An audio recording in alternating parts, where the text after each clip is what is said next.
Bueno, entonces, estamos revisando el mundo como voluntad y representación, que es donde se concentra la exposición, la descripción que ofrece Arthur Schopenhauer como, digamos, aquello que puede dar cuenta de lo que se ha buscado bajo el nombre de filosofía. Yo tengo aquí algunas anotaciones y tenían que ver sobre todo con que hay que atender el título de la obra, El mundo como voluntad y representación, en tanto que es un título que pretende ser preciso y claro. De lo que se trata es del mundo que es visto como voluntad y que es visto como representación. Es decir, hay una conjunción, voluntad y representación. No es que puede ser visto de una manera o de la otra, sino que finalmente se presenta bajo ambos aspectos. La representación involucra la voluntad y la voluntad finalmente involucra la representación, en tanto que la representación es su manifestación, su objetivación. Bueno, decíamos que esta filosofía es como la Tebas de 100 puertas, según la descripción que el mismo filósofo ofrece sobre la voluntad de la naturaleza, y es que según nos acerquemos, desde donde nos acerquemos, vamos a llegar a lo mismo, que es ese núcleo, de que es, el mundo es el autoconocimiento de la voluntad.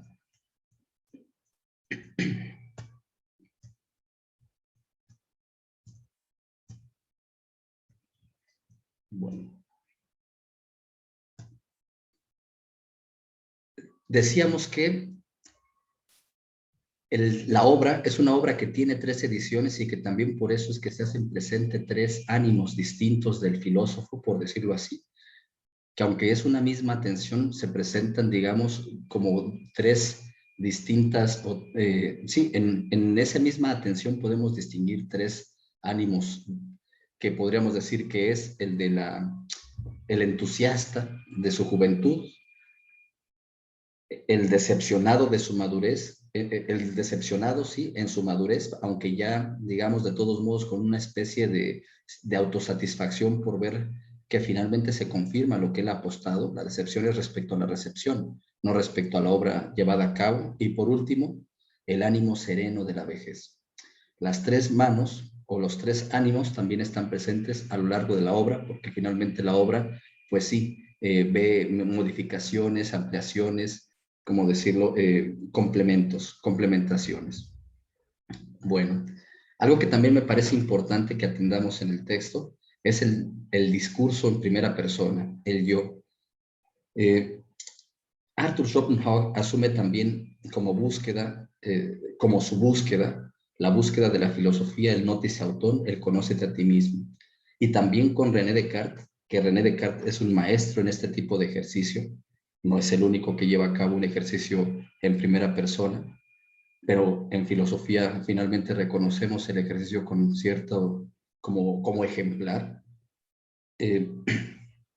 Descartes, así como Descartes parte del yo, Descartes también parte de un principio que finalmente es semejante al que apuesta Arthur Schopenhauer. Este de el mundo es mi representación. Para Arthur Schopenhauer es semejante, es análogo al principio cogito ergo sum.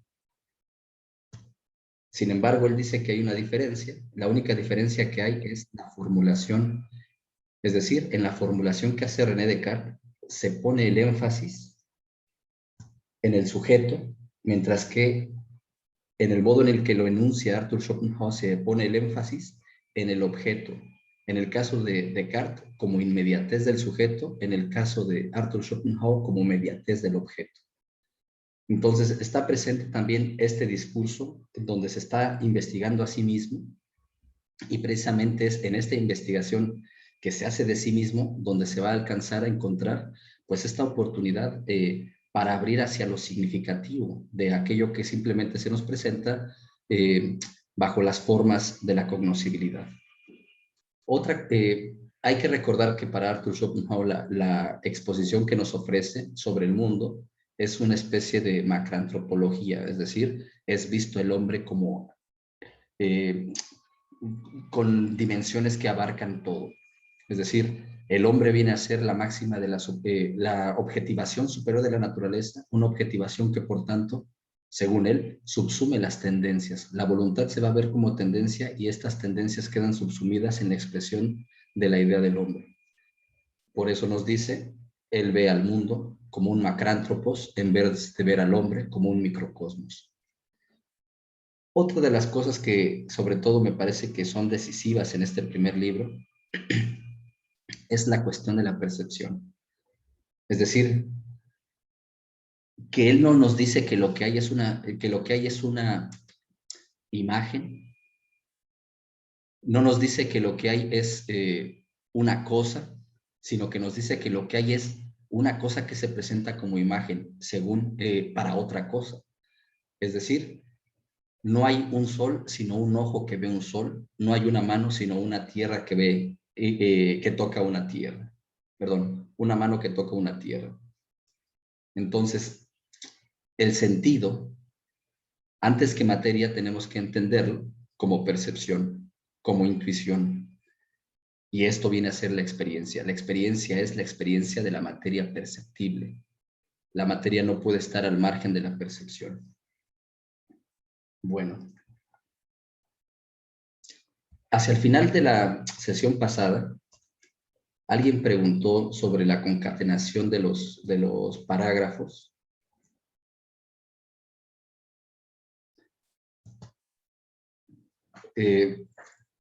Lo que les comentaba es, con esto de las temas de las 100 puertas, que son distintas miradas desde las cuales pretende Arthur Schopenhauer que se haga creíble o que se haga comprensible lo que él pretende comunicar, que no es, por supuesto, según nos afirma él, una especie de conclusión a la cual tendríamos que llegar racionalmente si vamos siguiendo las premisas, el orden, pues, en el que nos va disponiendo las premisas. No hay conclusión, no hay, por tanto, premisas, lo que hay son distintas como señales descriptivas de esto que él señala como intuición para que se clarifique lo significativo de la misma, que va a ser finalmente que lo que se presenta cognosciblemente también se presenta volentemente o volitivamente. Es decir, lo cognoscente es también volente. Bueno, según el modo en el que me parece que podríamos describir brevemente la concatenación de los parágrafos de este libro, sería que partimos de la representación para de ahí pasar a sus aspectos, después a sus modos generales, después a sus modos específicos, que son aquellos que tienen que ver con la cuádruple raíz. Hecho esto, lo que hace Arthur Schopenhauer es una taxonomía de las opiniones relativas a la representación, es decir, en realidad, una taxonomía de las opiniones relativas a afirmar que es el sujeto o que es el objeto, aquello de donde parte la explicación de la cognoscibilidad y de lo que es. Y también, por tanto, en esa taxonomía muestra la debilidad de las posiciones dualistas, que prácticamente son todas. La debilidad radica en sus supuestos. Los que son subjetivistas precisamente suponen al sujeto como aquello, suponen al sujeto y suponen además el principio de razón más allá del sujeto, por lo cual puede obligar al sujeto a ser causa del objeto, y también al revés, los que asumen el objeto lo asumen dentro de este dominio del principio de razón suficiente más allá de lo objetivo, por lo cual el objeto puede producir al sujeto. Bueno, de allí, una vez hecho esto, aclarada pues la representación, sus aspectos, sus modos generales y sus modos específicos, y lo que se ha dicho respecto a esta, atiende uno de sus modos en específico, que es el modo abstracto de la representación, y lo atiende desde distintos aspectos: el lingüístico, el científico y el sapiencial sobre todo. Después de ello, se va a dirigir, ya que nos detuvimos en este modo abstracto, se va a dirigir a distinguir la fuente cognoscitiva de dicho modo, que sería la razón, respecto de el modo de las intuiciones, que sería el entendimiento. Así como también distinguirá, por tanto, en relación con estos, ¿sí?, a los conceptos y a los sentimientos. Los sentimientos son intuiciones, todos ellos. Los conceptos son abstracciones. Esto nos remite a esa distinción básica que hicimos de los modos generales que tiene la representación, abstracción e intuición. Dentro de toda esta exposición encuentra precisamente allí, al distinguir razón y entendimiento, conceptos y sentimientos, la oportunidad para poner como ejemplo el fenómeno de la risa, puesto que el fenómeno de la risa es aquello que acontece precisamente cuando se desfasa el modo en el que normalmente se acompaña la razón y el entendimiento. Cuando hay una especie de cortocircuito entre la razón y el entendimiento, es que acontece la risa. Es decir, aquello que la razón, o mejor dicho, aquello que la razón me decía que el entendimiento me iba a presentar, resulta siendo, por la naturaleza de la razón, que se abra el vínculo a otra posibilidad que nada tenía que ver con el entendimiento según se me venía describiendo. Bueno, hecho eso, dado este ejemplo para mostrar esa distinción entre la razón y el entendimiento, nos explica por último el abuso que hay, el abuso lingüístico que hay en la expresión razón práctica, puesto que la razón siempre es teórica, en tanto que la razón siempre es conceptual, siempre es abstracta, no tiene que ver pues con el trato, digamos, entre objetos, el trato, sí, entre cosas físicas. Y a su vez nos habla del significado de la sabiduría estoica, que no puede ser una ética, puesto que la ética tiene que ver con otro tipo de fundamentos, mientras que la sabiduría estoica, en tanto que sabiduría sí tiene que ver con el saber, y es con este tipo de construcciones abstractas que utilizamos dentro del cálculo de la razón para poder conducir nuestro obrar, lo cual nos da cierta ventaja por poder limitar, por poder también incitar o eliminar motivos. Este cálculo, pero no pasa más allá de ser ello. Es decir, no alcanza a lo práctico en el sentido de lo artístico, de lo ético, ni siquiera propiamente podríamos decir de lo científico. Bueno, esto, digamos, resumido brevemente, parágrafo por parágrafo, como si fuesen títulos que le podríamos poner a cada parágrafo, lo que hice fue hacer la exposición de todo el libro de estas temáticas de esa manera. Uno, recuerden que son 16 parágrafos los que componen este primer libro del mundo como voluntad de representación.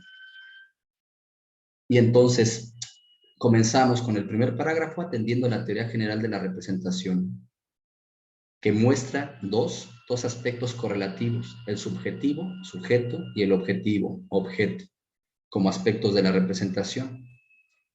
Y 3, una cuádruple raíz del principio de razón suficiente, correspondiente con sus distintos modos, 3 intuitivos y 1 abstracto, siendo esto, lo intuitivo y lo abstracto, la diferencia principal entre ellos. 4, el principio de razón se configura por su forma, espacio y tiempo, y su modo de operar, causalidad correspondiente con la materia, que no es sino actividad, eso que llama Arthur Schopenhauer lo sustancial. 5. Este principio carece de aplicación entre el sujeto y el objeto, pues estos son solo aspectos de la representación, que es en donde aplican sus distintos modos. 6. El cuerpo se presenta como objeto inmediato en la sensación de los objetos ya mediatos que vinculan. Pues la percepción es la percepción que un cuerpo tiene en sus órganos sensoriales de un cuerpo que contacta. 7. La atención que los filósofos han puesto a esto es sumamente deficiente, sobre todo porque han partido o del sujeto o del objeto en alguno de sus 4 modos, descuidando con ello el principio de razón. 8. Las representaciones abstractas se corresponden subjetivamente con lo que llamamos razón, Vernunft, a diferencia de las representaciones intuitivas, que lo hacen con el entendimiento, Verstand, en sus 3 modos, formal, material y emocional. La razón es lenguaje y reporta en donde acontece los hombres, diversos rendimientos que aventajan en posibilidades de las que carecen los cuerpos donde no tienen lugar. 9. El mundo lógico de lo abstracto da cabida a 10. El saber. 11. Se compone de conceptos que se diferencian de los sentimientos, por lo que 12. El saber tampoco es sentimental. Las matemáticas, el arte y el obrar dan cuenta de ello ejemplarmente. 13. La risa es un fenómeno que se explica a partir de esta diferencia entre lo intuitivo y lo abstracto, que el ingenio sabe inducir, y a veces también la locura. 14. La ciencia es, después del lenguaje y el obrar conforme a un plan, el tercer privilegio de la razón. 15. Ninguno de los 4 modos de la representación tiene preferencia sobre otro, y el cruzarlos conduce a errores. Por último, 16. Dado que se habla de razón práctica, hay que aclarar que la razón nunca puede ser práctica. Por eso es que no tiene nada que ver con la ética, sino que la razón, lo que nos ofrece, es la posibilidad de calcular y determinarnos según esos cálculos a comportarnos de una manera u otra, como ejemplarmente muestra la sabiduría estoica. Y me parece que ese es el modo en el que podríamos, digamos, describir resumidamente, condensadamente, aquello en lo cual se demora Arthur Schopenhauer prácticamente 100 páginas. No sé si se logra ver, pues, que no hay de suyo, digamos, esta hilación causal, en ese sentido, como si fuesen premisas que conducen hacia cierta conclusión en la exposición que estoy presentando desde el contenido de estos 16 parágrafos que componen el primer libro del mundo como voluntad y representación. No sé si se ve que no hay eso, no hay esa sucesión causal, sino que son como, sí, son demoras en estos aspectos que se van señalando y que van permitiendo, por tanto, digamos, en estas demoras, dar cuenta más plena de aquello que está afirmado desde el inicio, que no es otra cosa más que el mundo es mi representación. Este libro, si se tiene que resumir en una frase, es con la que abre, el mundo es mi representación. Todo lo demás es demora explicativa para que se muestre, digamos, en su contundencia, para que se vuelva, para que nos persuada, para que en todo caso se acredite esta afirmación, el mundo es mi representación. Bueno, no sé si hasta aquí quieran preguntar algo, tengan algún comentario, alguna duda.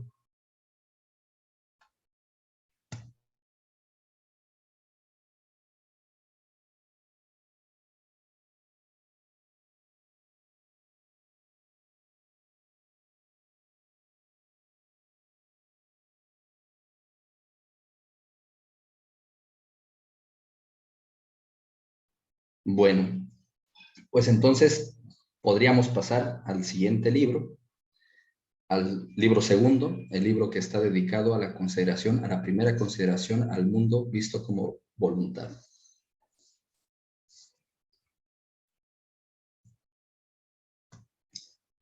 No sé, este libro va del parágrafo 17 al parágrafo 29. No estoy seguro que nos vaya a dar tiempo de avanzar todos estos parágrafos, pero bueno, voy a avanzar, digamos, unos 5 parágrafos y me detengo para plantear de nuevo este espacio de preguntas, de retroalimentación, y tras ello vamos viendo cómo tenemos los tiempos y avanzamos el resto. La cuestión es que me parece que no vamos a poder ver en una sola mirada, digamos, por decirlo así, el contenido de este libro, que es uno también, uno, y como en todos los 4 libros es un mismo contenido, solamente que este aspecto demorado en estos parágrafos, digamos, no sé si nos vaya a permitir ver su unidad. Bueno.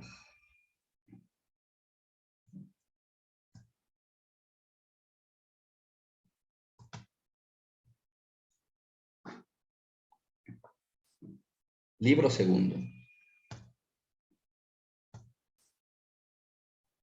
El mundo como voluntad Primera consideración, la objetivación de la voluntad. Es decir, así como en el libro pasado se podría decir que el contenido de ese libro no es otro más que el mundo es mi representación. En este libro, segundo, el contenido podríamos decir que se podrá resumir en no otra cosa más que decir el mundo es mi voluntad. Comienza el libro con un epígrafe que dice: en nosotros habita, no en el tártaro ni en las estrellas del cielo. Todo ello lo hace el espíritu que nos llena. Es decir, hay que buscar en nosotros mismos, y buscando en nosotros mismos se nos va a hacer presente, digamos, todo aquello que andamos queriendo encontrar lejos de nosotros, por ejemplo, en las causas celestes, o por ejemplo, en las causas microscópicas, etcétera, etcétera. Es en nosotros, no hay que estarlo buscando en otras cosas distintas de nosotros, como causas. Precisamente ahí está una de las claves de este libro, que para Arthur Schopenhauer, a diferencia, por ejemplo, ahí sí tendríamos que señalar, de Aristóteles, que de pronto nos dice que la filosofía, como ciencia primera, es una ciencia de causas primeras y principios. En ese sentido nos estaría diciendo que es una ciencia etiológica, en tanto que tiene que ver con las causas, etiológica o haitiológica, como algunos llegan a escribirlo para que resuene, me parece, más la haitía. En el caso de Arthur Schopenhauer, nada tiene que ver con la etiología. La filosofía es otra cosa que etiología, es simplemente esta descripción que pretende con claridad que se haga manifiesto, digamos, significativamente el mundo, no otra cosa más que ello. Las causas van dando simplemente explicación de efectos. Bueno, entonces, no hay que buscarlo en las causas, no hay que buscarlo fuera de nosotros, sino hay que buscarlo en nosotros mismos, precisamente fuera del causa-efecto, fuera de la pluralidad esta que implica, fuera, por tanto, del por qué, que es el modo del principio de razón suficiente, sino más bien hay que buscarlo en el qué. Entonces, nos encontramos en lo que Arthur Schopenhauer llamaría la metafísica de la naturaleza, o del mundo como voluntad en su objetivación.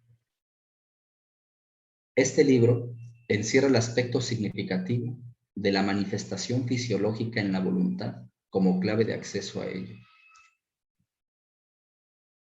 La búsqueda del significado, del sentido de nuestra hambre metafísica, encuentra insuficientes las explicaciones sabidas hasta entonces por haber desatendido el cuerpo, life, del propio investigador en tanto que objeto inmediato, pues es la clave para entenderlo como objetivación de la voluntad, al mostrarse conocido también de otra manera que la común a todos los demás objetos en las sensaciones placenteras y dolorosas, permitiendo señalar más allá del principio de razón suficiente, lo que, si no entorpece el egoísmo teórico, nos permite comprender el significado del sentido, esto es, de la representación, a través de una analogía macroantropológica. Dice la referencia a lo de la macroantropología, está en los complementos al mundo como voluntad y representación en la epifilosofía, y allí dice Arthur Schopenhauer: desde los tiempos más remotos se había hablado del hombre como microcosmos.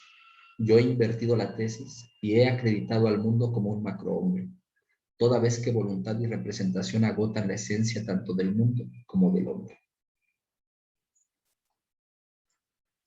Para entender el significado del sentido o representación, hay que atender la distinción de la voluntad y los actos volitivos, en tanto que ella, al señalarse desde el conocimiento inmediato, manifiesta como cosa en sí el significado de estos. El principio de individuación, la pluralidad y la sinrazón de la voluntad, en tanto que cosa en sí, harán comprensible en esta sabiduría de lo irracional la metafísica de las ideas, fuerzas y especies, en su contienda cósmica, esta diversidad en la unidad, y todo esto sin perder de vista que el principio de razón suficiente no atañe a la voluntad, sino solo a su representación y a la explicación de la misma, que no obstante ella significa. Esto, digamos, para introducir al contenido de este libro. 17. Parágrafo 17. El interés en este libro consiste en aclarar el auténtico significado de la representación intuitiva, sin lo cual ésta solo sería sentido. Que las imágenes que sentimos no desfilan ante nosotros de modo ajeno y diferente, sino que nos interpelan directamente. Para comprender lo que comunica Schopenhauer, es importante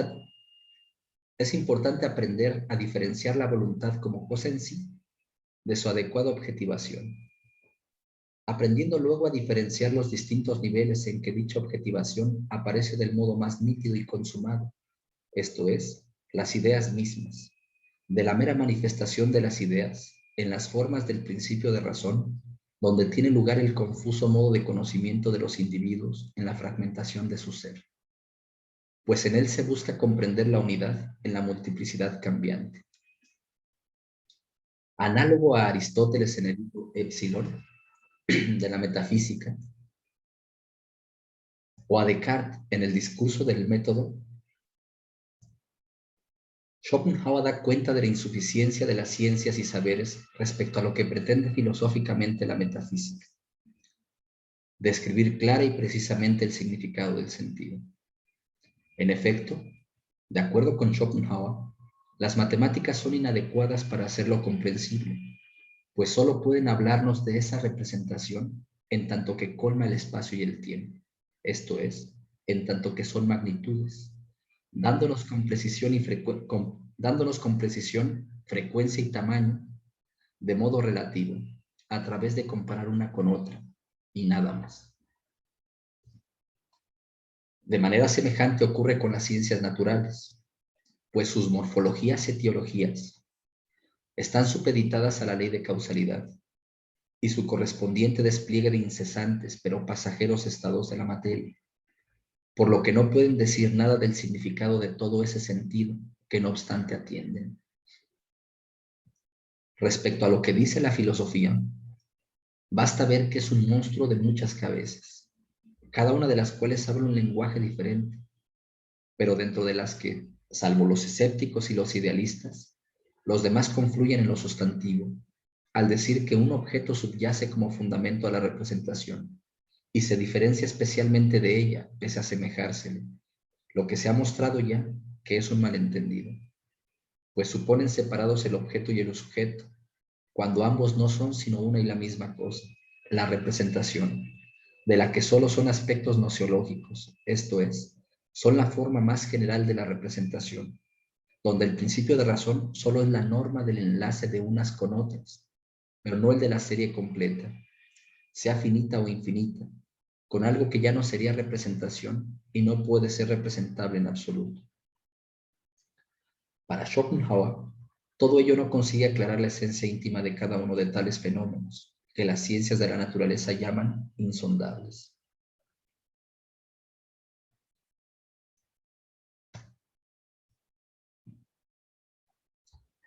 El principio de razón suficiente es insuficiente para dar cuenta del significado de la representación, pues se queda solo en la relacionalidad formal de los objetos, sin mostrar su contenido, siempre solo afuera, en los contornos, que es donde para Schopenhauer se han quedado los filósofos que le antecedieron. 18. El investigador no es una cabeza alada de alma sin cuerpo, sino que se encuentra en el mundo como individuo, en tanto que su conocer está mediatizado por un cuerpo con el que se identifica, el cual, en tanto que representación, se presenta al sujeto cognoscente igual que cualquier otra, pero que, además, se le presenta como voluntad, lo que le ofrece la clave para descifrar lo que se busca significativamente en la representación, al mostrarse el cuerpo como sensaciones inmediatas, tanto dolorosas como placenteras, más acá de la forma regular de la representación expresada por el principio de razón suficiente. Aquí abro un paréntesis también para señalar esto que pongo en la nota al pie de página, que es algo que también me parece que pone, digamos, en consonancia con la filosofía de René Descartes, lo que nos está describiendo Arthur Schopenhauer, sobre todo porque René Descartes decía, como pongo allí, decía del dolor que es claro pero no distinto.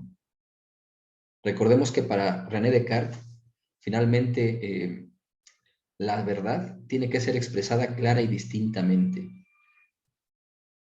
Nosotros tenemos pues ya un aseguramiento nociológico en la distinción y la claridad.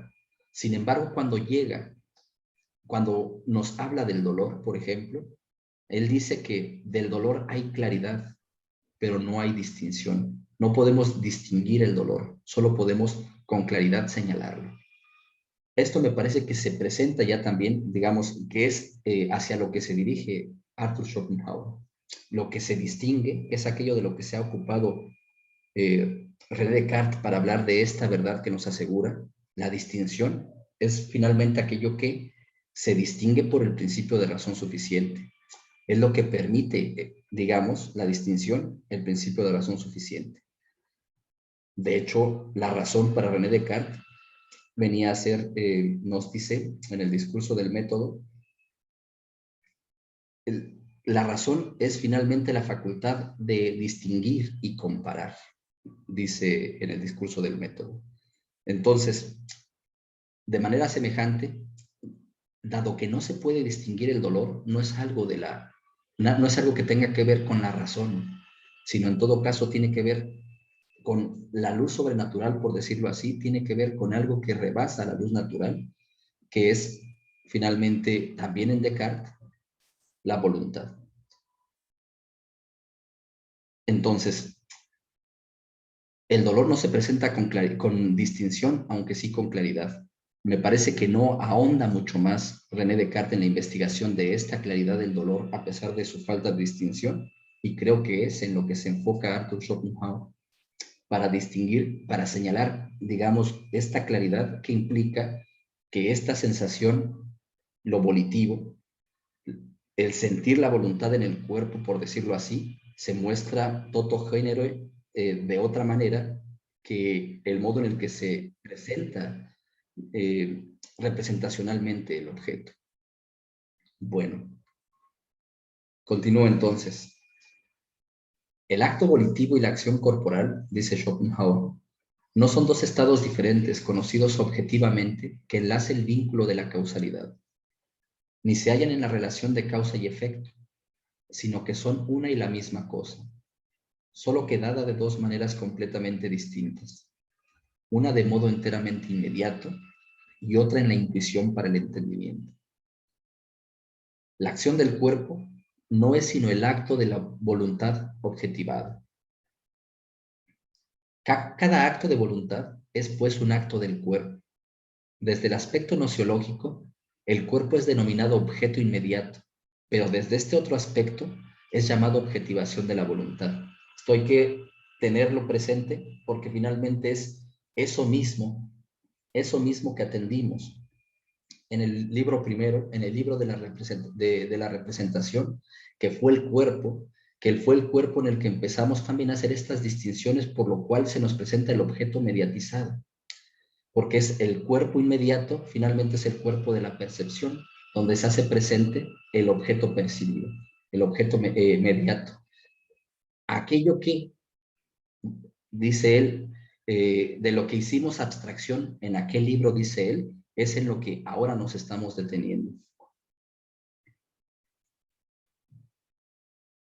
Sí, entonces, la voluntad es el conocimiento a priori del cuerpo y el cuerpo es el conocimiento a posteriori de la voluntad. Pero solo en la reflexión se diferencian el querer y el hacer, pues en la realidad son una sola cosa y cualquier influencia sobre el cuerpo lo es también automática e inmediatamente sobre la voluntad. Se llama dolor cuando repugna a la voluntad y bienestar o placer cuando está de acuerdo con ella.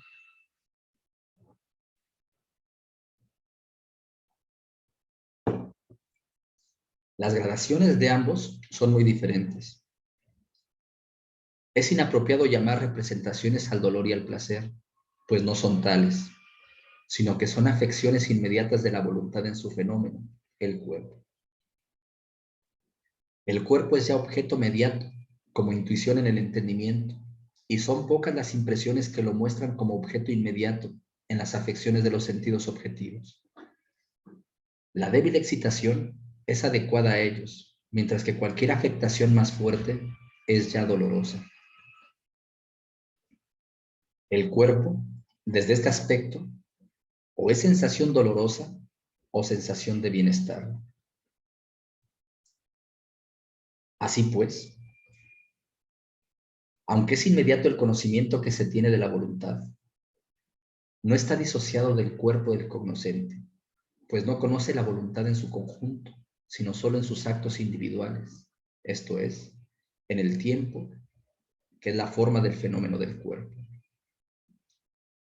El cuerpo es condición del conocimiento de la voluntad. A la luz de la cuádruple raíz del principio de razón suficiente, el cuerpo era un tipo de representación, un objeto para un sujeto. Bajo el aspecto volitivo, carece de sentido la distinción sujeto y objeto, y el significado de la primera clase de objetos, los empíricos externos o causales, se clarifica por la cuarta clase de objetos, los empíricos internos o motivacionales. Por último, dado que el conocimiento de la voluntad y su identidad con el cuerpo no pueden ser demostrados jamás, pues no obedecen al ámbito de lo lógico, solo pueden acreditarse.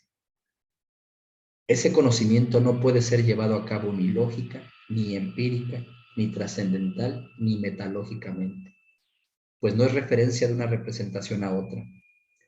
Por eso escribe Schopenhauer, me gustaría destacar esta verdad sobre las demás y llamarla por antonomasia, kataehogen.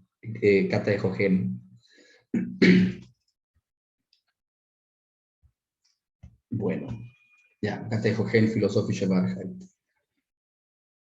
Eso es, digamos, el contenido del libro 18, que me parece que es decisivo en tanto que nos permite ver cómo eso mismo que estamos atendiendo aquí, desde otro aspecto, es lo que nos permitió abrir las distintas apreciaciones del mundo como representación.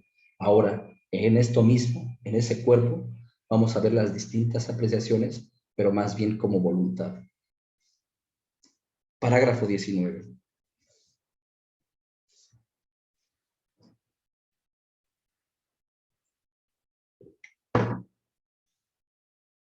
En la conciencia de cada cual, la representación del propio cuerpo se diferencia de todas las otras, por lo demás enteramente iguales a esta. El cuerpo se presenta a la conciencia de un modo radicalmente distinto que se designa con la palabra voluntad. Y precisamente este doble conocimiento que tenemos del propio cuerpo nos informa sobre sí mismo, sobre su hacer o moverse por motivos, así como también sobre su padecer debido a influencias externas. En una palabra, sobre lo que es al margen de la representación, o sea, sobre lo que es en sí. Una información que no tenemos directamente sobre la esencia, el hacer y padecer de todos los demás objetos reales. Solo el objeto que somos se nos presenta en esta amplitud del sentido, donde lo representacional es significado por lo que inmediatamente sentimos. Dado que el sujeto cognoscente es un individuo, todas sus representaciones se dan solo distintamente con una, con la que se encuentra como individuo, que se le hace consciente como voluntad y representación. Solo si se hace abstracción de esa peculiaridad, ese cuerpo sería visto como los demás objetos, solo como representación, pues ese cuerpo es el único entre todos ellos que es al mismo tiempo voluntad y representación, mientras que el resto son en cambio mera representación, simples fantasmas y por lo tanto su cuerpo es el único individuo real en el mundo, la única manifestación de la voluntad, die einzige Willenerscheinung, y el único objeto inmediato del sujeto.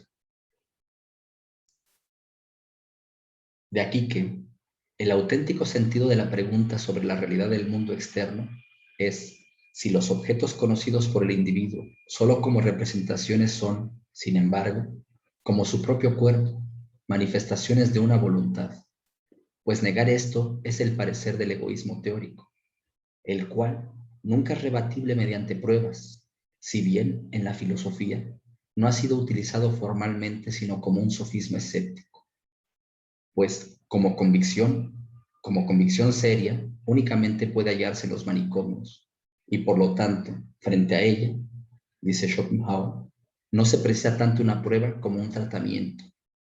Queda, pues, el egoísmo teórico como último baluarte del escepticismo, que siempre es polémico. Algo que me parece también que hay que destacar es el auténtico sentido de la pregunta sobre la realidad del mundo externo. Si recordamos cuáles son los dos problemas de esa época llamada modernidad, según los distingue Arthur Schopenhauer, son, por una parte, el problema epistemológico, que de lo que en el mundo, del conocimiento que digo que tengo del mundo y de los objetos, realmente depende del mundo y de los objetos, y que tanto depende más bien de mí. Es decir, es un planteamiento de origen, podríamos decir, epistemológico, quizá ampliándolo un poco más, gnoseológico. Ese planteamiento lo tenemos con toda precisión señalado en la regla 12 de las reglas para la dirección del espíritu de René Descartes. Con ello dice, por eso es que también pasa a ser, sobre todo por ello pasa a ser René Descartes, llamado padre de la filosofía moderna. El otro problema es el problema de la libertad. Pero bueno, respecto a lo que nos ocupa ahora, sería este primer problema, el problema del dualismo epistemológico o dualismo ontológico. Me parece a mí que René Descartes se queda precisamente en este dualismo nociológico, epistemológico, y precisamente no afirmando un dualismo ontológico, por cierto, porque el mismo René Descartes a Isabel de Bohemia, cuando le plantea las preguntas acerca de la unión entre el cuerpo y el alma, René Descartes le señala a Isabel de Bohemia que a quien no se dedica a hacer la investigación, se le presenta sin dificultad cómo se relaciona el alma y el cuerpo. Eso que, por ejemplo, en las meditaciones de primera filosofía, de hecho va a llamar René Descartes la unidad sustancial de alma y cuerpo. Pero bueno, no entro mucho más a ello, solamente que sería el auténtico sentido de esta pregunta tiene que ver con si lo que yo siento en mí, eso también puedo atribuirlo a los demás objetos o solamente lo puedo atribuir a mí. Algo así como en el caso de René Descartes, si yo me afirmo como cogito, al afirmarme como cogito, me distingo de ese otro que también señalo como sustancialmente que sería la extensión, pero precisamente en esta distinción, lo que señalo antes que otra cosa es que aquello no tiene nada que ver con el cogito, es decir, que no es cogital, que no tiene en común lo cogital. Mientras que en el caso en el que nos encontramos, lo que encuentra también en esta inmediatez Arthur Schopenhauer es digamos, como exceso de sentido respecto al sentido en el que se nos presentan los demás objetos. Y en este exceso de sentido, lo que hace falta es, en todo caso, considerar si el exceso solamente acontece en mi inmediatez, solamente yo tengo este privilegio de, digamos, de abrir, de tocar mayor sentido de lo que parece que acontece en los demás objetos, o si cada objeto se presenta en la misma situación como yo, pero que yo no logro atender, sino solamente desde este aspecto externo, donde internamente solo lo puedo constatar en mí. Bueno, entonces continuamos. Dice que así pues, nuestro conocimiento invariablemente vinculado a la individuación y a la limitación implícita en ella, comporta necesariamente que cada cual pueda ser solo uno, pero en cambio pueda conocer todo lo demás, siendo esta limitación la que genera la necesidad de la filosofía. Pero nosotros, que gracias a la filosofía nos esforzamos por ampliar las fronteras de nuestro conocimiento, una vez convertido en evidencia ese doble conocimiento, lo utilizaremos a continuación como una clave para la esencia de cualquier fenómeno inscrito en la naturaleza, y enjuiciaremos a cualquier objeto que no sea nuestro propio cuerpo, justamente por analogía, como siendo lo mismo que llamamos en nosotros voluntad. atribuyendo al mundo corpóreo la mayor realidad que nuestro cuerpo nos es conocido. Pues, si el mundo debe ser algo más que nuestra mera representación, entonces hemos de afirmar que, al margen de la representación, o sea, en sí según su esencia más íntima, es aquello que hallamos inmediatamente nosotros mismos como voluntad. Pues al margen de la voluntad y la representación, no hay nada que nos sea conocido ni nos resulte pensable. Pero, advierte Schopenhauer, si yo afirmo que la fuerza que arrastra una piedra hacia la tierra es, conforme a su esencia, o sea en sí, y al margen de toda representación, voluntad, a este acerto no se le imputará la demente opinión de que la piedra se mueve conforme a un motivo conocido, porque en el hombre aparece así la voluntad.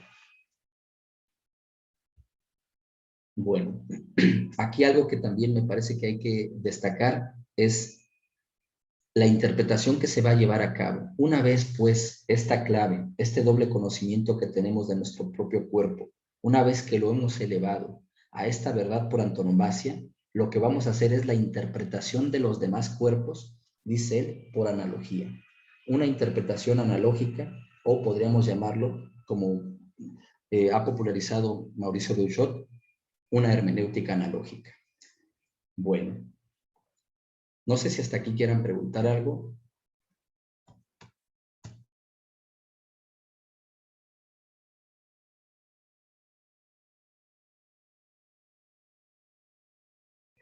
Andrés Rico, por favor.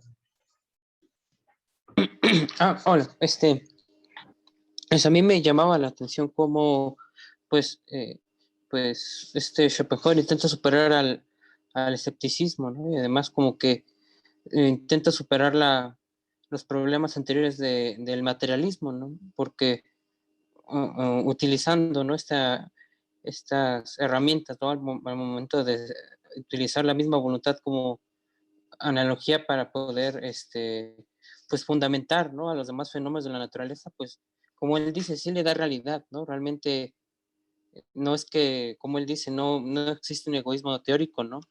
Porque realmente existen las cosas de afuera existen, ¿no? Se les da una realidad a él mediante la voluntad, ¿no? Entonces, como me llama la atención que, pues, su argumento es algo, pues, me llama la atención cómo se puede superar al escepticismo, y también sí como que le da otra mirada o le cambia, ¿no? Le da un giro a de tuerca, ¿no? No sé, ante el materialismo, ¿no? Y también tenía una duda, ¿no? Cuando menciona el principio de individualización, no sé si esté leyendo mal o no, pero sí lo entiende, parte del principio de razón suficiente, o es equiparable al principio de razón suficiente.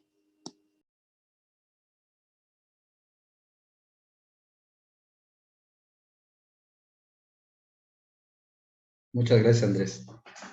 Sí, eh, lo que me parece que podría decir es que esta mirada, este núcleo de este único pensamiento que comparte Arthur Schopenhauer, no es tanto, es precisamente eso, un pensamiento que trata de exponer de la manera más clara posible, porque precisamente en su unicidad muestra su organicidad, muestra digamos, su carencia de añadidos, su carencia por decirlo así, de tachones, de correcciones, etcétera, etcétera. En ese sentido, pues, de allí parto para decir que no es tanto un ejercicio que pretenda por principio superar al escepticismo o al materialismo. Claro que no parte de una ignorancia respecto a que hay este tipo de posiciones, este tipo de posturas que pueblan el diálogo tradicionalmente filosófico. Pero no es que de suyo pretenda superarlos, sino que la exposición que hace, que él pretende que sea en este sentido esta exposición positiva, precisamente es descripción de lo que se hace patente, por eso no es negativo, no tiene al escepticismo como aquello que primero describe y en función de ello trata de derribarlo, trata de debatirlo, de rebatirlo, de refutarlo. No es tanto en esta dirección, no es poner mello, sino más bien parte positivamente, hace su explicación y marginalmente señala posturas que precisamente se muestran absurdas con la explicación que él mismo va haciendo.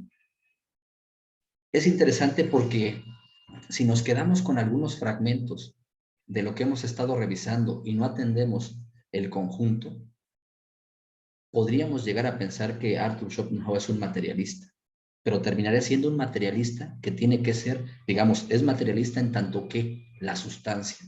Si acaso tiene razón Aristóteles, cuando en el libro Z de la metafísica dice que aquello de lo que se han ocupado y de lo que se ocupan y se ocuparán los filósofos es de atender qué es lo que es, o en otros términos, qué es la usía, qué es la sustancia. Bajo esa imagen que se construye de la filosofía, si se trata de encontrar la sustancia está clara para Arthur Schopenhauer, es la materia. Visto así, tendríamos que decir que entonces Arthur Schopenhauer es un filósofo materialista. Sin embargo, la sustancia tampoco es, digamos, lo más relevante, sino que nos importa atender, podríamos decir, lo esente de lo sustante, que es lo esencial de la sustancia. Y lo esencial de la sustancia que es la materia, Arthur Schopenhauer la va a ver como actividad. Otra manera de decir actividad, desde otra perspectiva, que ya no sería necesariamente, digamos, causal, podríamos decir, la actividad material sería la tendencia volitiva. Se tiende a. Es decir, esta búsqueda como de finalidades, a pesar de que todas las finalidades sean fortuitas, sean, en todo caso, digamos, provisionales. Entonces, la materia, que vendría a ser la sustancia, no obstante, se explica en función de esta idealidad formal del espacio y el tiempo, por lo cual vendría a ser un materialismo idealista. Pero a su vez, toda esa materia explicada de esta manera, vista desde el aspecto volitivo, vista, digamos, no desde afuera, no desde lo formal, sino vista desde el contenido, desde lo interno, podríamos decir que toda esa materia se nos presenta como voluntad, que no está sujeta al principio de razón suficiente, que no es sustancial, no es racional ni sustancial. Es decir, es grundlos, carece de razón y a su vez, en tanto que no es material, sino que es lo mismo que la materia, pero visto desde un aspecto en el cual es asignificativo lo que determinaba la materia, se nos presenta esta esencia como insustancial. En otras palabras, podríamos decir que es un materialismo idealista, nihilista, para ponerlo, digamos, en todo uniendo estos conceptos que mencionamos. Existen las cosas de fuera. Precisamente el afuera es un desplegado de cosas que existen, sí, pero solamente en su relacionalidad. Esas cosas. Sin embargo, analógicamente las podemos ver desde el exceso que ocurre en este objeto con el cual están relacionadas. Las podemos ver con el doble talante que manifiesta este objeto, es decir, también como voluntad. Y de esa manera, al verlas como voluntad, todas esas cosas, esa pluralidad de cosas, se presentan en común, siendo también voluntad, lo cual ya no tiene que ver con estas formas que manifiestan pluralmente, sino tiene que ver con esta, digamos, tendencia que se manifiesta únicamente. Es la voluntad. Al estar fuera del principio de razón suficiente, también está fuera de sus formas y por eso es que no se presenta, digamos, en la pluralidad. La voluntad no es plural. Por eso es que, aunque en la representación veamos la pluralidad, toda esta pluralidad está manifestando lo mismo, que no es plural, que es la voluntad.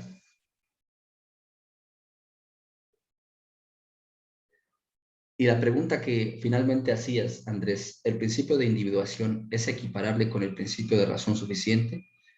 Tendríamos que decir que el principio de individuación solamente podríamos señalarlo en la segunda de las formas del principio de razón suficiente. Por eso no diría que se equipara al principio de razón suficiente. El principio de individuación sería, digamos, el mismo Arthur Schopenhauer lo describe como aquello que se da en función del tiempo y el espacio. Solamente en tiempo y espacio, en esa reunión del tiempo y el espacio es que se puede dar el individuo. Pero la reunión del tiempo y el espacio precisamente es la materia.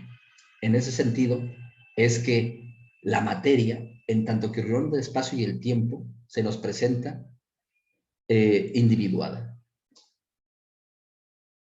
El principio, entonces, de individuación no sería más que la materia sometida al tiempo y al espacio, me parece, que así lo podríamos explicar. No sé si me aclaro, si es claro lo que digo, Andrés, si acaso ayuda, digamos, a la comprensión que estamos pretendiendo, no sé. No sé si te aclara, pues, las inquietudes que estabas manifestando. Sí, sí, me llamaba también la atención cuando mencionaba era un materialista, ¿no? Idealista y nihilista, ¿no? Pero sí, no comprendí mucho por nihilista, ¿no? Pero en el sentido que eh, es lo que, sí, sí, comprendo lo que materialista, ¿no? En el sentido, ¿no? Que sí, todo lo cabe, ¿no? Mediante el espacio y el tiempo, ¿no? Que ahí se manifiesta la materia, ¿no? Igual que idealista, ¿no? Porque sí, siempre parte el sujeto y el objeto, ¿no? Pero nihilista, ¿en qué sentido? En que no, en que, pues sí que no, que todo parte ¿cómo se diría? Que todos los fenómenos de la voluntad solamente son por el principio de razón suficiente, pero en sí la voluntad es uno, ¿no? Sin divisiones, o cómo sería en ese sentido el nihilista en eso. Sí, materialista, en tanto que la sustancia, él define la materia como sustancia. Idealista, en tanto que la material se nos hace la materia o la sustancia se nos hace presente solo a través de la percepción. Y nihilista, porque la voluntad, que es aquello que viene a significar la materia y la percepción, es asustancial. La sustancia queda identificada con la materia y la voluntad no es vista como materia porque no es vista a través del principio de razón suficiente, es decir, no es vista a través del tiempo y el espacio. En ese sentido, la voluntad no es sustancia. No podemos decir cuál es la sustancia en la filosofía de Arthur Schopenhauer, la voluntad. Ahí estaríamos equivocados. Precisamente por eso la voluntad, que es lo que significa al mundo, no es sustancial. Al no ser sustancial, es como podríamos decir, eh, precisamente por ello es nihilista, porque la esencia del mundo no es sustancial, no tiene sustancia. Hacia el final del libro vamos a llegar a la penúltima consideración, atiende precisamente los significados de la nada, del término nada, en tanto que sobre todo nil negativo y nil privativo, diciéndonos que hablar de nada solamente nos está permitido desde el nil privativo, desde decir que desde hablar de lo que no está allí, de lo que es positivamente, pero que en un caso específico se está privado de ello. Es decir, como la taza por los colores no tiene nada de rojo, ahí estamos utilizando la nada, en tanto que privación. En el sentido negativo, el nil negativo, no podríamos nosotros hablar de él precisamente porque el habla, la representación y el sentimiento obliga, obliga, es positividad, obliga pues a dicha positividad, a que solo puede hacerse referencia privativa, pero nada más, siempre estamos pues en dicha positividad.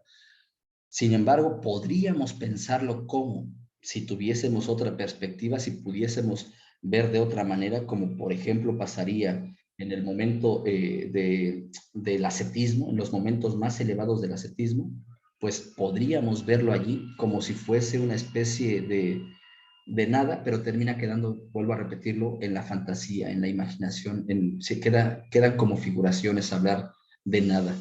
Podríamos decir nihilista en ese sentido, entre comillas, en tanto que aquello que se señala como el qué del mundo no es sustancial, la voluntad, sino es una mera tendencia, una pura tendencia.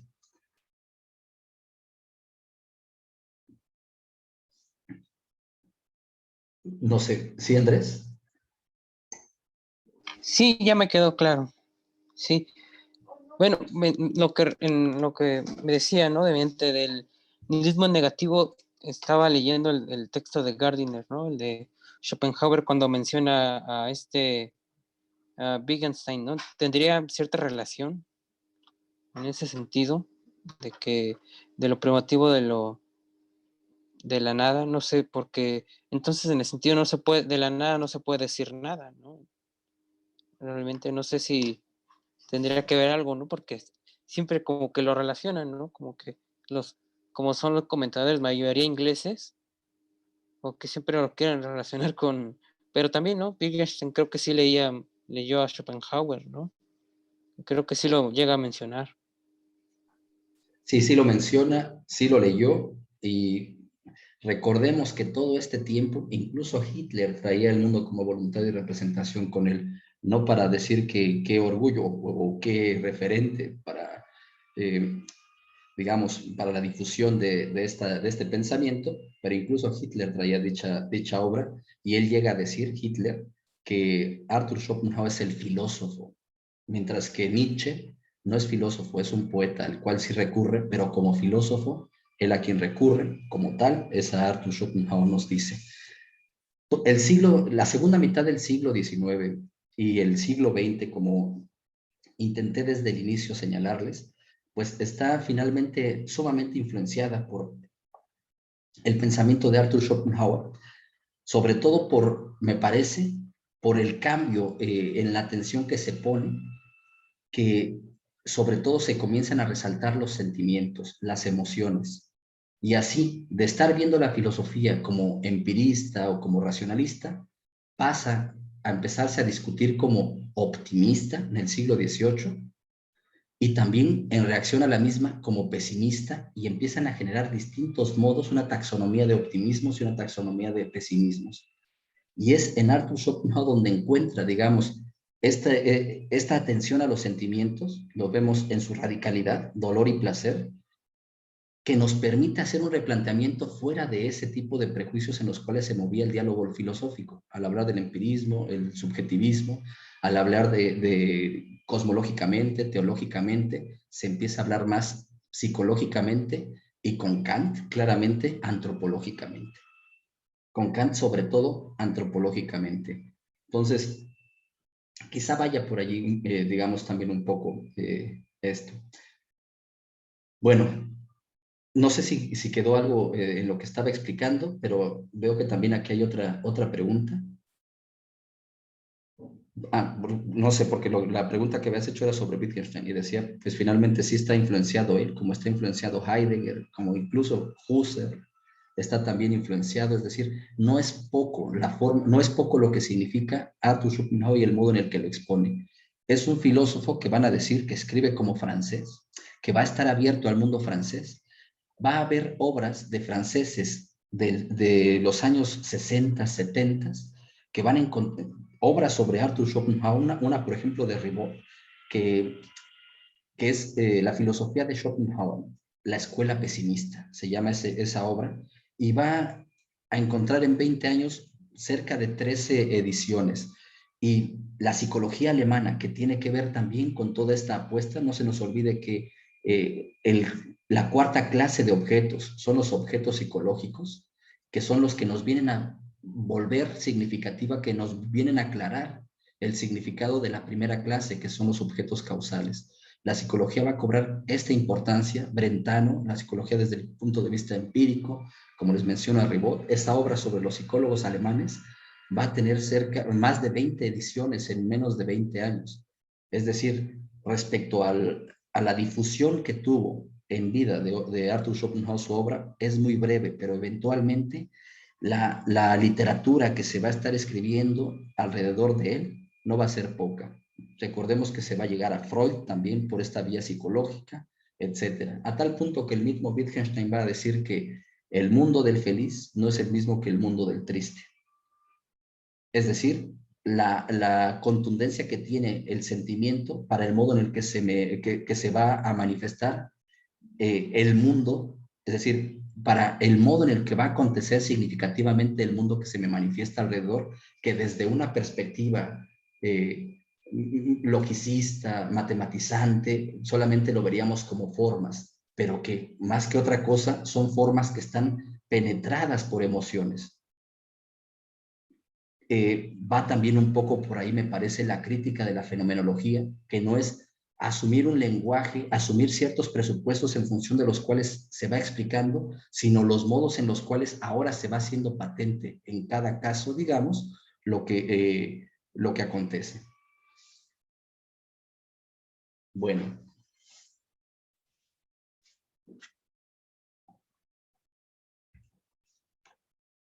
Y Edgar también pregunta algo.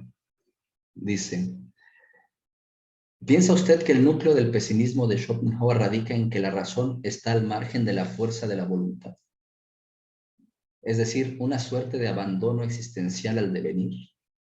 Porque dicho sea, las representaciones externas nos condicionan hasta el punto de no tener sentido controlar las fuerzas naturales porque bien, la materia se disgrega, se descompone hasta desaparecer. Según esta breve reflexión, ¿cuál sería la etiología misma, es decir, la causa original de la voluntad? Precisamente esto sería la cuestión, Edgar, que la voluntad no es una causa original, no es causal. Por eso es que dice Arthur Schopenhauer es filosofía, no etiología. Pensando como etiológicamente, estamos pensando bajo la dirección, bajo el modelo que construye Aristóteles para la ciencia primera y que se ha estado buscando esa causa primera en función de la cual se expliquen todos los demás efectos que también son como causas. Para Arthur Schopenhauer carece ya de sentido estar pensando el qué del mundo en la relación causal. El qué del mundo más bien tiene que ser una contemplación, una contemplati, por decirlo de esta manera. Es precisamente algo que acontece en la inmediatez. El qué del mundo, como estamos viendo en estos parágrafos del segundo libro, el qué del mundo es un conocimiento inmediato, aparece en esa inmediatez en la que, por tanto, ya carece de sentido la distinción sujeto y objeto. Carece de sentido la distinción sujeto y objeto y también, por tanto, carece de sentido la pluralidad. Carece de sentido la pluralidad. En ese momento, de ese conocimiento inmediato, ese acontecer es doloroso o placentero sin saber qué ni dónde, doloroso y placentero. Entonces, respecto a la primera pregunta sobre si el núcleo del pesimismo de Schopenhauer radica en que la razón está al margen de la fuerza de la voluntad, me parece que no sería tanto eso el núcleo del pesimismo. Si acaso podríamos decir que la filosofía de Arthur Schopenhauer es un pesimismo, me parece que a él le estorbaría dicho adjetivo, que el adjetivo se vuelve relevante cuando estamos tratando figurativamente, pero figurativamente estaríamos tratando entonces como si fuesen metafísicas alegóricas y no metafísicas que pretenden ser filosóficas, es decir, que pretenden tener su confirmación en sí mismas. En ese sentido, diríamos, no sería pesimista. Propiamente la filosofía de Arthur Schopenhauer no sería un pesimismo. Tampoco optimismo, tampoco todos los adjetivos. Quiere ser la filosofía, a secas, la filosofía sin más ni menos. Eso es lo que pretende él.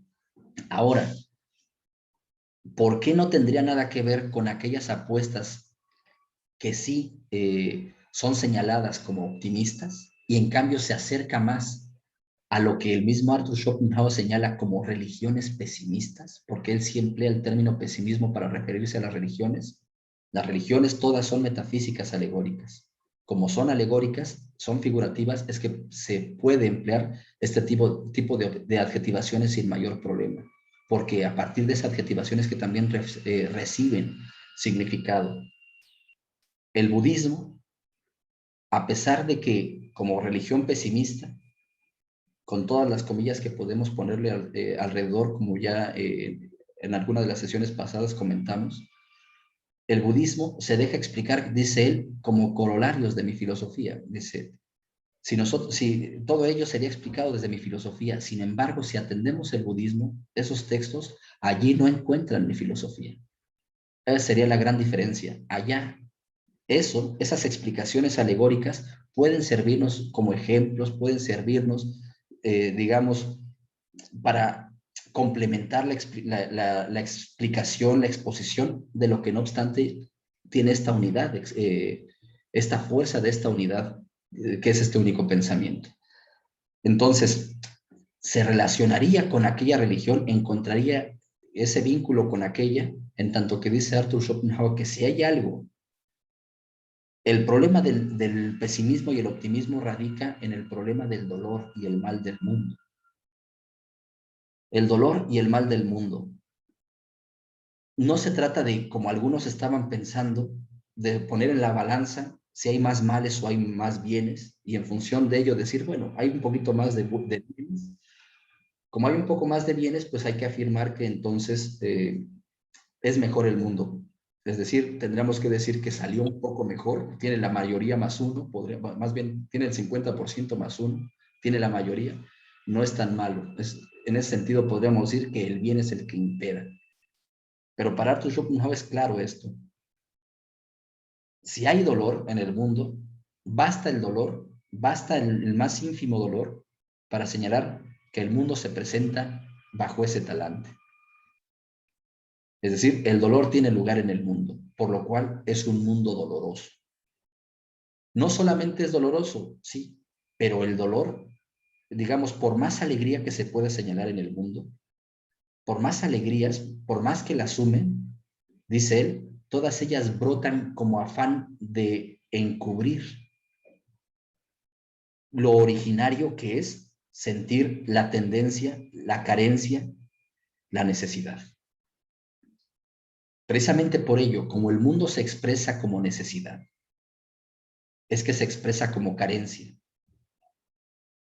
Es decir, la necesidad que ha sido generalmente vista más lógicamente, más como estas leyes físicas, más dentro de la fisiología, las ciencias naturales, etcétera, etcétera.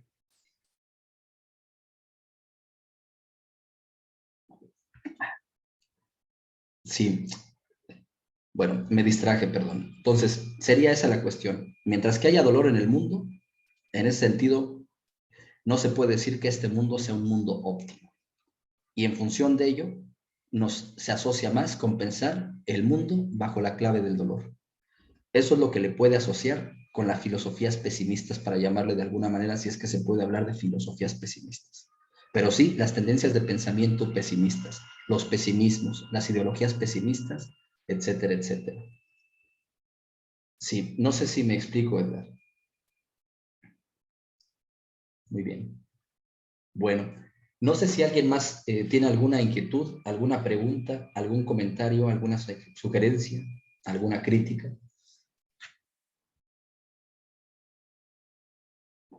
Armando, por favor. Hola, ¿me escucho?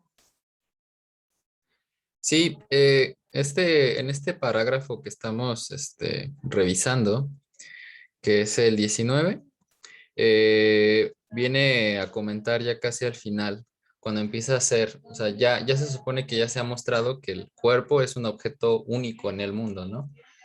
Que se nos presenta por un lado como representación y por otro lado como voluntad. Entonces, lo vine explicando Schopenhauer desde el 18, pero en el 17 él apunta que lo que él busca es como encontrar el contenido más íntimo de la representación intuitiva, con lo cual desecha que la matemática y la ciencia natural de la etiología y la morfología nos puedan llevar a ella. Sin embargo, no dice que la filosofía no la descarta completamente, sino que nada más argumenta que pues es como un monstruo de muchas cabezas que hablan diferentes lenguas cada una, ¿no? Entonces nos viene a dar nos viene a dar este objetivo, que es buscar el contenido más íntimo de la representación intuitiva. Y después en los siguientes parágrafos nos viene a exponer cómo es el cuerpo, o que el cuerpo es un objeto único en el mundo, y nos da pues que no es esta cabeza alada sin cuerpo, para que lleguemos a la voluntad. Entonces, en este 19, cuando ya empieza a ser la transferencia de que la realidad que nosotros conocemos de nuestro propio cuerpo como representación y como voluntad, la hagamos esta transferencia hacia la realidad exterior, por así decirlo, a la naturaleza, que nosotros a la naturaleza la conocemos solamente como representación, que ahora hagamos esta transferencia de la realidad que nosotros conocemos de nosotros mismos, vaya, como voluntad y representación, transferirla a la naturaleza y hacer que la naturaleza, además de que la conocemos como voluntad, además de que la conocemos como representación, entonces esta naturaleza debe de ser en su esencia más íntima, voluntad, pero es en este 19 donde hace esta transferencia, esta analogía, pero nada más me queda como una pequeña duda sobre a qué se refiere exactamente con pensar o intuir quizás, o sea, porque nosotros conocemos esta voluntad como sentimiento a nosotros mismos. Entonces hacemos esta transferencia a la realidad exterior, a la naturaleza también como voluntad, pero Schopenhauer se refiere incluso al final del 19 que no se debe de interpretar esta de que él dice que las cosas exteriores, la naturaleza debe de ser en sí misma, en su esencia más íntima voluntad, que no deba de interpretarse con que si él dice que la fuerza ¿cómo lo dicen? Dice que la fuerza que impulsa la piedra hacia la tierra es en esencia, en sí y fuera de toda representación voluntad. Esta frase no se interpretará como la descabellada opinión de que la piedra se mueve por un motivo conocido, ya que en el hombre la voluntad se manifiesta así. Aquí está quitando como que pensemos o interpretemos que cuando él dice que la naturaleza en sí misma es voluntad, que no se interprete como una forma de animismo. Entonces, él hace esta analogía entonces de que nosotros interpretemos o sintamos de que las cosas exteriores son en sí misma voluntad, pero no voluntad como nosotros conocemos, sino que aquí es ya donde ya está partiendo como, o sea, ya está haciendo una ampliación del significado de la voluntad. O sea, ya no se está refiriendo a la voluntad que nosotros conocemos, sino a otra cosa, como a otra fuerza, o por así decirlo, como la metafuerza, porque creo que más adelante ya empieza a decir que, o sea, rechaza el concepto de fuerza y empieza a decir que todas las cosas exteriores, incluso nosotros, en su esencia más íntima, son esta voluntad, pero ya no se está refiriendo a la voluntad entonces, como nosotros la conocemos, sino ya se está refiriendo como a una especie de metafuerza, como, por ejemplo, Brian McGee, en su libro de Schopenhauer también dice que este descubrimiento o esto que está Schopenhauer diciéndonos aquí es a lo que después los físicos conocerían como la energía.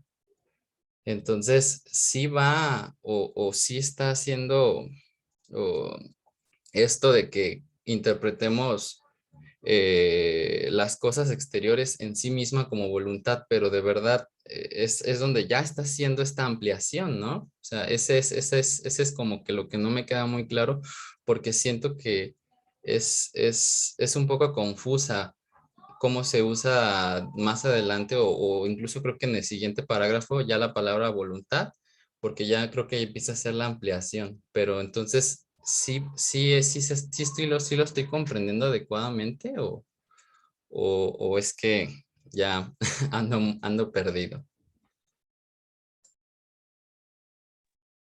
Muchas gracias, Armando. En general me parece que sí, que la comprensión que nos compartes da cuenta de lo que dice el autor, pero para ponernos socráticos,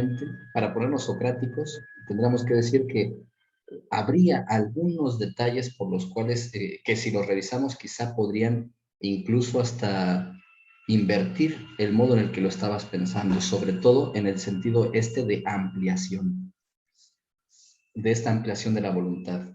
Primero mencionaste pensar o intuir, de ahí partimos. Y recordamos que son dos cosas distintas. Pensar es lo que hacemos con las abstracciones, intuir son los sentimientos. ya sean puros, sean externos o sean internos. La filosofía es teórica, por eso decimos siempre es idealista la filosofía para Arthur Schopenhauer, porque va a teorizar la percepción, nos la va a presentar pues de manera conceptual. En ese sentido, lo que estamos haciendo nosotros es pensar. La filosofía lo que hace es pensar, pero ¿sobre qué piensa? Piensa sobre lo que siente. Por eso es que este pensar, en que consiste la filosofía, lo que quiere hacer es dar cuenta clara de lo que se siente, de lo que cada uno siente en particular, de ese mundo. Digamos, de ese mundo que se presenta a cada uno como su representación.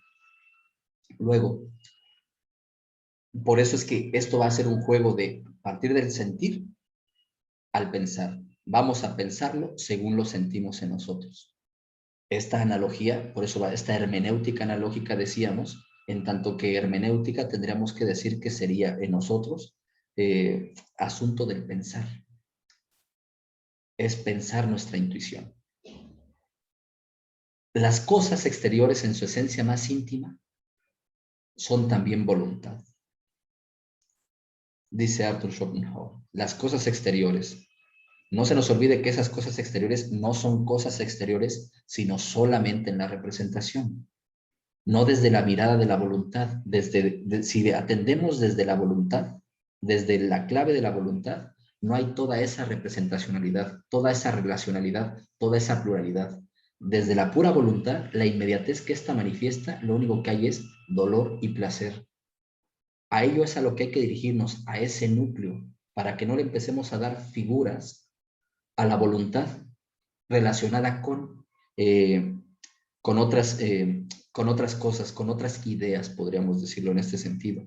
Porque no se nos olvide que las ideas, que es a lo que podríamos nosotros vincular aquí, como estas manifestaciones fuera del espacio y el tiempo de la voluntad, sin embargo, digamos, esas ideas son representación, son, digamos, una especie como de conocimiento, en este caso, la contemplación, no el conocimiento causal, sino la contemplación estética, como veremos en el siguiente libro.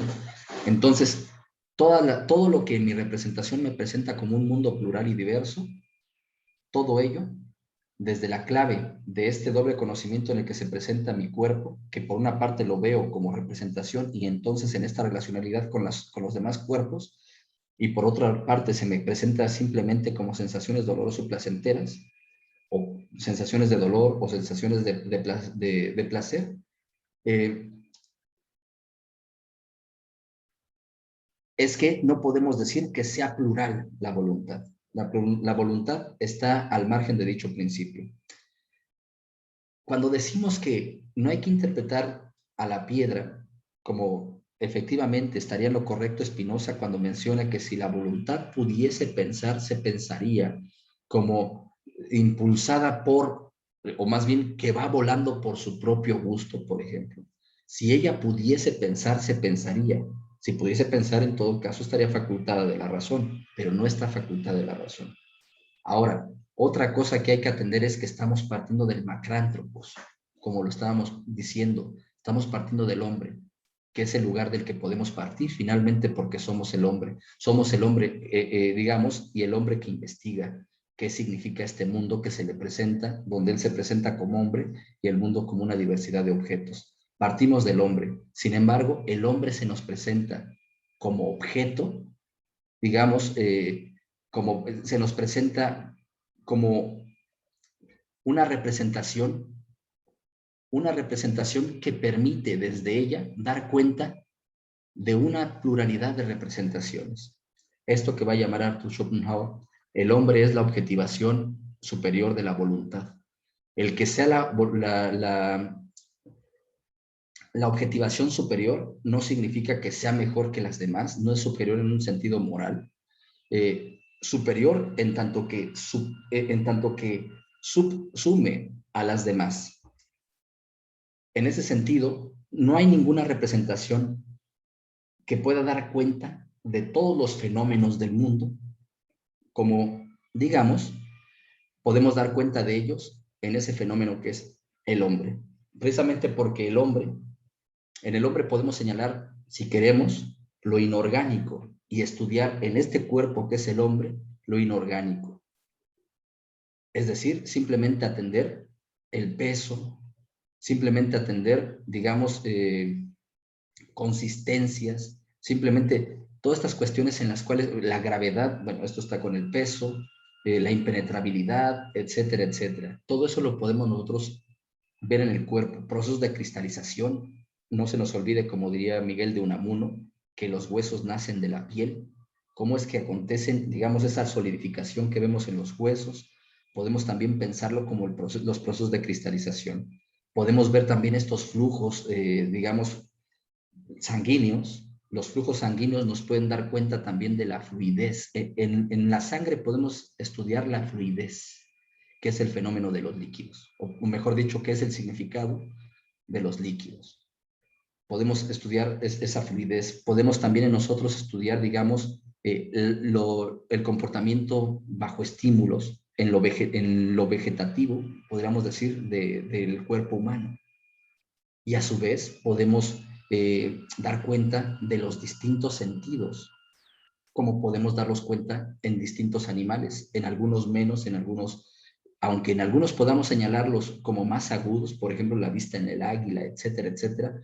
No obstante, ese más menos de la agudeza no altera el qué, que en tanto que qué queda subsumido también en los sentidos del hombre, puesto que, digamos, en general, todos los sentidos que señalamos en los distintos animales, el topo, carencia un tanto de visión, etcétera, son más limitados, o mejor dicho, en número, se manifiestan menos aperturas sensoriales, no obstante que, como hemos mencionado, puedan ser más agudas, más intensas, etcétera. No importa eso cuantitativamente, sino que importa más bien lo cualitativo, lo cual sí queda subsumido en este caso en el hombre. Precisamente por ello es que el hombre, ya desde la pura representación, se nos presenta como esta representación que en sí expresa lo que otra serie de representaciones también estarían expresando. Sí. Entonces,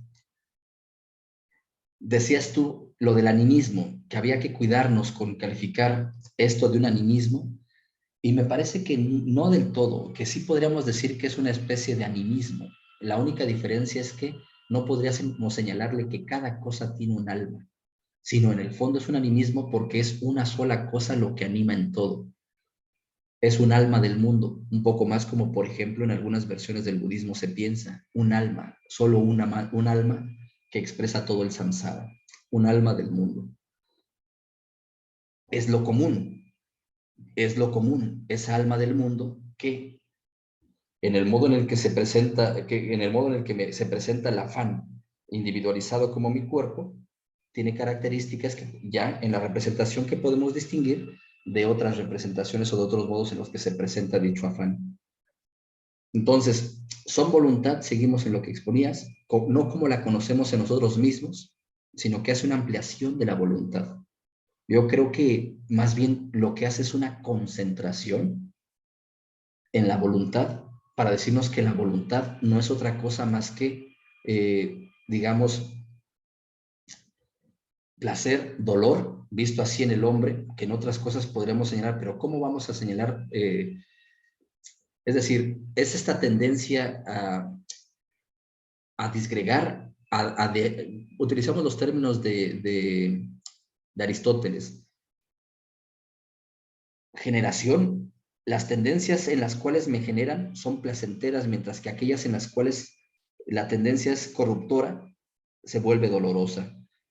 Generación, corrupción, dolor, placer. Un poco más en este sentido me parece que es como podríamos verlo bajo esas dos claves, generación, corrupción, es decir, lo que place y lo que no place a lo que se manifiesta en la voluntad, o mejor dicho, a lo que se manifiesta como la voluntad, no a la voluntad misma, porque insistimos, a esa no la conocemos, sino que solo conocemos la inmediatez en el cuerpo, y la inmediatez es placer, dolor. Es decir, al mover el brazo no se mueve solo porque sí, hay una necesidad, aunque sea explicativa, y si no puedo dar cuenta a esa explicación, si no doy cuenta de esa necesidad, hay una especie también de incomodidad. La misma piedra, en ciertas circunstancias, digamos, en las que se puede encontrar, por ejemplo, bajo un chorro de agua, eso mismo puede ocasionar, digamos, la corrupción de la misma. la corrupción de la misma. Sí.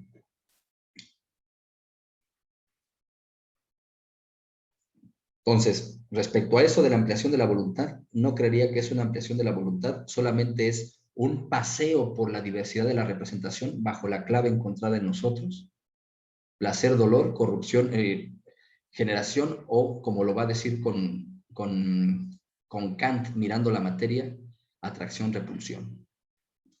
Dicho, pongámoslo con Empédocles, Filia Neikos. El mismo Arthur Schopenhauer nos va a decir que la cosmología de Empédocles de alguna manera da cuenta, digamos figurativamente, de lo que él nos está exponiendo. Filia Neikos, odio y amor. Odio y amor que en su tensión hacen que se repartan los rizómata, las raíces, que se repartan para generar, digamos, cuerpos y degenerar dichos cuerpos en una especie de proceso como sin fin, que aunque tiene como, digamos, límites en los que oscila, no obstante el proceso es como sin fin, donde todas las figuraciones que van apareciendo en ese intercambio se podrían en todo caso querer como si fuesen no solo figuraciones, sino formas, ya un tanto más en sentido platónico. Pero, digamos, en la parte del contenido, pues todos los cuerpos no vienen a ser más que estos elementos, la materia, en esta tensión. La materia en esta tensión de sus formas, en los modos en los que se presenta formada, por lo cual dicha forma siempre se presenta, digamos, en el modo del tiempo, es decir, queriendo sucederse. Y por último, respecto a esto de la metafuerza, rechaza las fuerzas, todos en su esencia más íntima. No creo que las rechace, simplemente dice que las fuerzas que están presentes en las descripciones de los científicos quedan siempre como aquello que no puede ser explicado, aunque ellas sean la base en función de la cual elaboran sus explicaciones. Pero precisamente el que sean aquello que no puede ser explicado, que se presenta como qualitas oculta, es lo que le permite a él precisamente vincular, hacer esa relación con lo que en la representación de la piedra encontramos como qualitas oculta, peso, etcétera, etcétera. En el hombre lo encontramos como qualitas oculta, dolor, placer, podríamos decirlo de esta manera. Entonces, las fuerzas son esas cualidades ocultas que tienen que ver más bien con el qué del fenómeno y ya no más con el por qué. Es ese qué que se vincula como si fuera un momento de la causación, pero en realidad nada tiene que ver o no tendría que ver con esa causación. La causación es un proceso infinito hacia atrás y hacia adelante que viene a ser significado por dicho qué. En este caso, el qué que se señala en esa apuesta científica como fuerza. Dices, los físicos conocerían, la conocerían como energía. Y aquí está presente en todo caso, sobre todo me parece que hay que atender a Wilhelm Ostwald en el siglo XIX, que es el que escribe ese libro que se llama El energetismo. Y por supuesto, no solamente está el presente, él está también introduciendo algunas de las tendencias que están desarrollándose en esta dirección con Maxwell, es decir, la electricidad está, el estudio de la electricidad se encuentra en un momento, digamos, álgido, un momento intenso, el estudio de la electricidad, tal punto que eventualmente esta mirada de la materia se va a empezar a dejar por más bien señalar la energía. Vamos a llegar a incluso hasta Albert Einstein, que nos va a señalar, pues, cómo la masa puede ser, cómo la masa explica la energía. No sé, creo que les he comentado que hay una tesis una tesis que dirigí que estudia precisamente este planteamiento, esta relación que habría entre Arthur Schopenhauer y su filosofía de la voluntad y Wilhelm Ostwald y el energetismo. Les pongo la referencia en el chat y pues hacia el final de la sesión y ya si les interesa un poco pueden también ahí ahondar en esto. No sé si me quedan muchos huecos en lo que intenté responder a tus inquietudes, Armando. Mm, Pues es complejo esta parte. Yo creo que ya el libro 2 de Schopenhauer sí introduce pues esta metafísica de la naturaleza y ya también llevo yo un tiempo estudiándolo. Yo creo que también se debe a que pues no expreso todavía adecuadamente o claramente las dudas que puedo tener, pero en relación con lo que con lo que usted está diciendo, sí se nota, sí, pues al menos muchas de las cosas que comenta ayudan mucho a clarificar las dudas que voy teniendo. Pero sería cuestión de meditarlas, pero si llega a darse cualquier otra duda, pues le haré saber, pero por lo pronto todo va muy bien.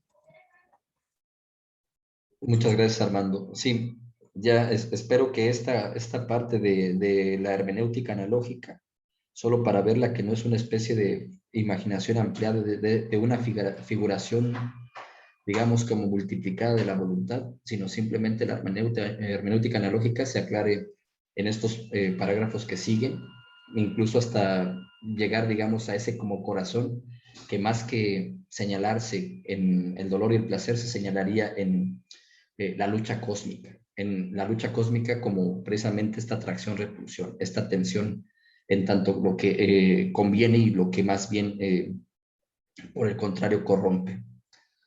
Bueno, pues no sé si alguien más quiera comentar. Edgar hace aquí un comentario en el chat.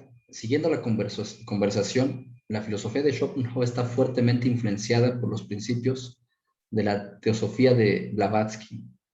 Es distinto, por supuesto, sin embargo, hay principios teóricos que coinciden en varios aspectos. Sin duda, finalmente es un diálogo en el que se encuentran y a veces hay conceptos que se emplean bajo los mismos significados, bajo las mismas definiciones, a veces se emplea el mismo significado, pero varía el mismo concepto, pero varía la acepción, por lo cual parecería que forma parte del mismo grupo, pero se distingue. Esto es lo que hay que tomar en cuenta. Todos los pensadores, si le hacemos caso, por ejemplo, a Heidegger, todos los pensadores piensan lo mismo, solamente que no lo piensan igual. Y ahí es donde hay que estar. Están pensando lo mismo, no lo piensan igual. En qué tanto no sea igual el modo en el que lo piensan, es donde hay que estar viendo dónde se asocian más, dónde se distinguen más. En el caso de Arthur Schopenhauer, él se distinguiría sobre todo, porque todos están pensando el mundo, si es que son auténticos pensadores, diría. Eh, Él en todo caso se distinguiría sobre todo por el estilo de pensamiento, por el método, que no es otra cosa más que más bien describirse, explicarse como si fuese desde sí mismo y no operar bajo estos métodos silogísticos, no operar bajo estos métodos más bien retóricos, sino tratar de hacer simplemente las expresiones más adecuadas para dar cuenta de ello, es decir, tratar de evitar la anfibología, por eso es que es el método de la claridad, hemos insistido, y no más allá de ello. Es decir, esa sería la apuesta de Arthur Schopenhauer, me parece, que en eso se presenta el mundo como voluntad y representación.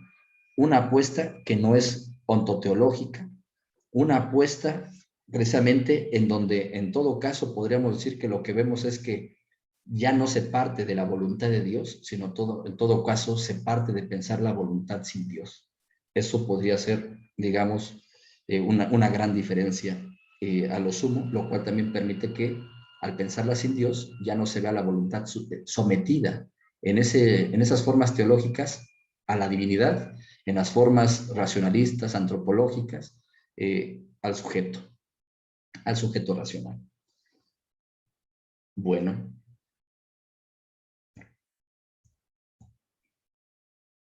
pues continuamos entonces. Bueno, estamos en el parágrafo 20. No sé qué tan pertinente sea, precisamente porque nos quedan 12 minutos para que se acabe la sesión.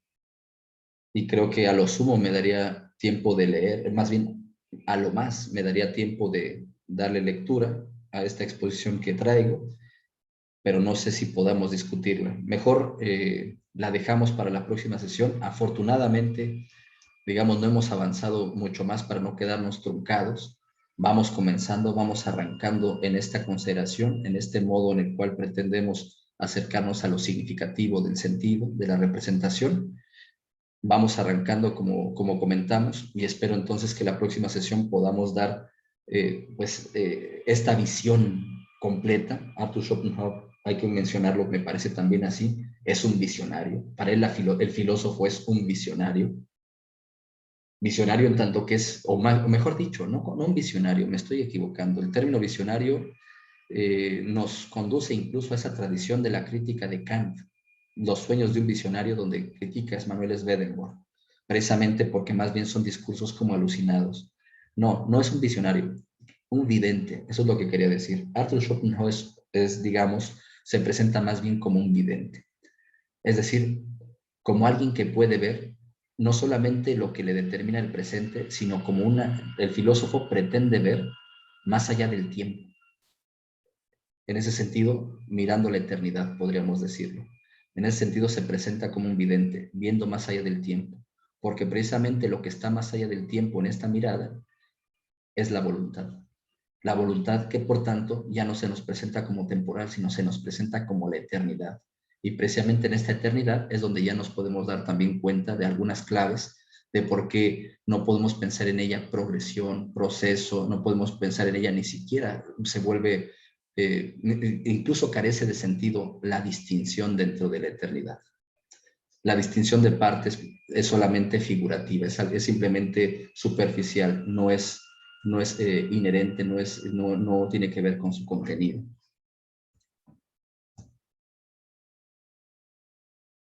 Sí.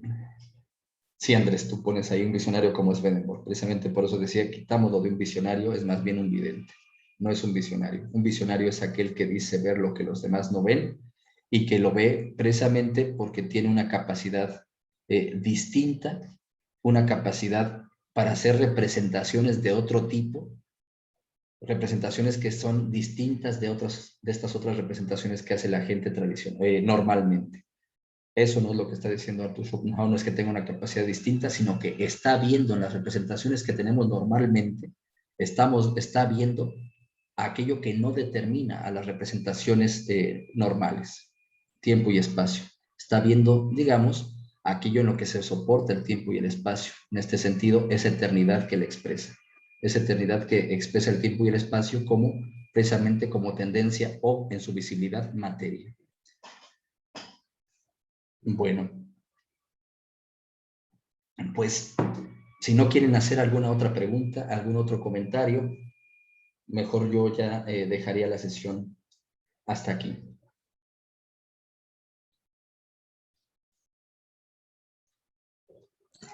Si nos pasa o nos haría favor de pasar lo de la tesis que estaba mencionando del energetismo, sí me llamó muchísimo la atención.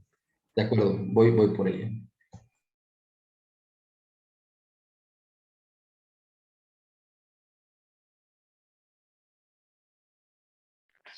Oh, profe, ¿por qué no lo manda al grupo de WhatsApp? A lo mejor sería mejor.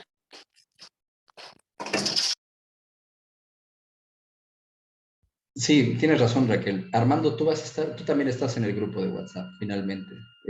Lo envío ahora bueno, primero voy a enviarles esta referencia y después les envío la grabación de nuestra sesión. Bueno, pues nos estamos encontrando aquí la próxima semana. Cuídense mucho y hasta entonces. Hasta luego, gracias. Gracias, profesor. Dice Jorge Muchas que si gracias, alguien podría profesor. incluirlo al grupo. No sé si pueden hacerme favor de incluir a Jorge.